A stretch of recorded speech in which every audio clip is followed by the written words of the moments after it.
Assalamualaikum warahmatullahi wabarakatuh. Sebelumnya, perkenalkan nama saya Muhammad Rian Bayhaqi Harahap dengan NIM 224100575 dari Fakultas Hukum Prodi Hukum Reguler. Pada hari ini, saya ditugaskan untuk membuat video untuk melakukan khutbah dengan tema yang setelah ditentukan.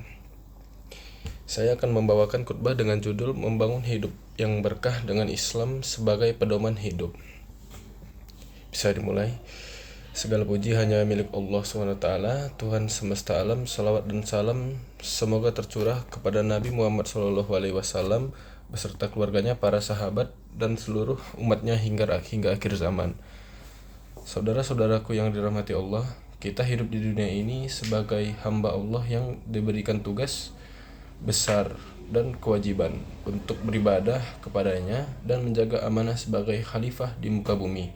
Allah Subhanahu wa taala berfirman dalam surah Az-Zariyah ayat 56, "Dan aku tidak menciptakan jin dan manusia melainkan supaya mereka menyembahku." Namun, bagaimana caranya kita menjalankan tugas tersebut? Islam hadir sebagai panduan lengkap yang mencakup setiap aspek kehidupan. Mari kita renungkan bersama betapa Islam memberikan jawaban atas segala persoalan yang kita hadapi, baik dalam kehidupan dunia maupun kebahagiaan akhirat. Islam bukan sekedar agama dalam arti sempit yang hanya mengatur ibadah ritual seperti sholat, puasa, atau zakat. Islam adalah cara hidup yang mencakup hubungan kita dengan Allah, hablum minallah, hubungan dengan sesama manusia, hablum minan nas, dan hubungan dengan alam semesta.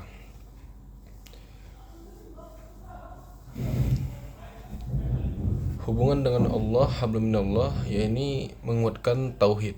Tauhid adalah inti ajaran Islam, mengenal Allah sebagai Tuhan yang Maha Esa dan mengajarkan dan menjalankan kewajiban kepadanya adalah langkah awal dalam menjadikan hidup kita bermakna. Salat misalnya bukan hanya kewajiban, tapi juga sarana untuk mendekatkan diri kepada Allah. Dalam surah Al-Baqarah ayat 45, Allah mengingatkan, "Jadikanlah sabar dan salat sebagai penolongmu, dan sesungguhnya yang demikian itu sungguh berat kecuali bagi orang-orang yang khusyuk." Salat mengajarkan kita disiplin, ketundukan, dan ketenangan hati yang pada akhirnya membawa keberkahan dalam kehidupan sehari-hari. Selanjutnya, hubungan dengan sesama manusia, hablum minan nas, yaitu membangun masyarakat harmonis. Islam mengajarkan akhlak mulia kepada sesama, mulai dari keluarga, tetangga, hingga masyarakat luas. Rasulullah SAW bersabda, "Sebaik-baik manusia adalah yang paling bermanfaat bagi manusia lainnya." Hadis riwayat Ahmad. Dalam kehidupan sehari-hari, menjaga lisan, berbuat adil, membantu yang lemah, dan memelihara silaturahmi adalah contoh konkret bagaimana Islam mengarahkan kita untuk hidup dalam harmoni. Yang selanjutnya ada hubungan dengan alam, hablum minal alam, di mana menjaga amanah sebagai khalifah. Kita sering lupa bahwa menjaga alam adalah bagian dari ibadah. Allah Subhanahu wa taala berfirman dalam surah Al-A'raf ayat 56.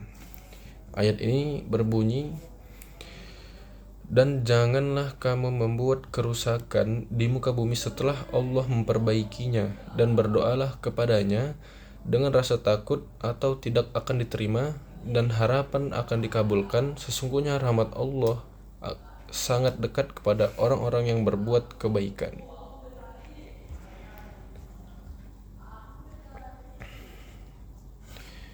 Setelah memahami pentingnya menjadikan Islam sebagai pedoman hidup, langkah berikutnya adalah mengimplementasikannya, atau bisa kita bilang melakukannya di kehidupan, nilai-nilai Islam dalam kehidupan sehari-hari.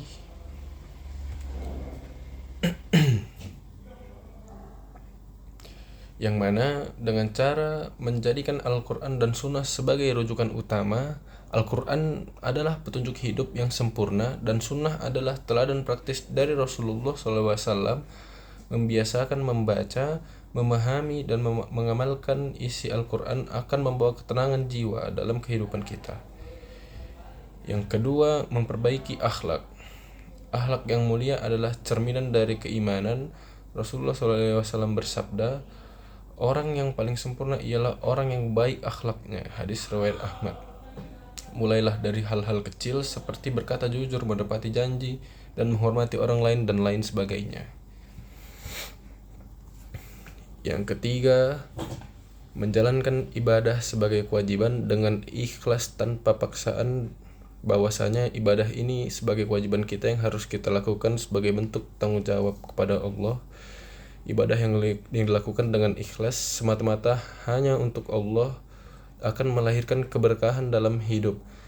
Hindari riya atau beribadah karena ingin dipuji oleh orang lain, malah justru itu tidak baik. Yang keempat, membiasakan hidup sederhana dan bersyukur. Rasulullah Shallallahu Alaihi Wasallam mengajarkan untuk hidup sederhana dan tidak berlebihan.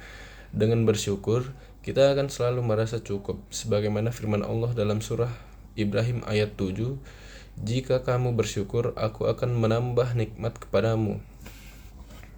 Saudara-saudaraku yang dirahmati oleh Allah, Islam adalah agama yang sempurna, penuh kasih sayang dan memberikan panduan untuk meraih kebahagiaan dunia dan akhirat. Jadikan Islam sebagai pedoman hidup kita agar setiap langkah yang kita ambil mendekatkan diri kepada Allah, kepada ridha Allah Subhanahu wa taala. Mari kita tutup dengan sebuah doa yang diajarkan Rasulullah SAW. Ya Allah, sesungguhnya aku memohon kepadamu keteguhan dalam menjalankan agama, petunjuk, takwa, dan kesucian diri. Semoga kita semua termasuk hamba yang dirahmati Allah, dan semoga khutbah yang saya sampaikan hari ini dapat bermanfaat bagi kita semua, menjadi pengingat bagi diri kita untuk terus memperbaiki diri. Amin. Assalamualaikum warahmatullahi wabarakatuh.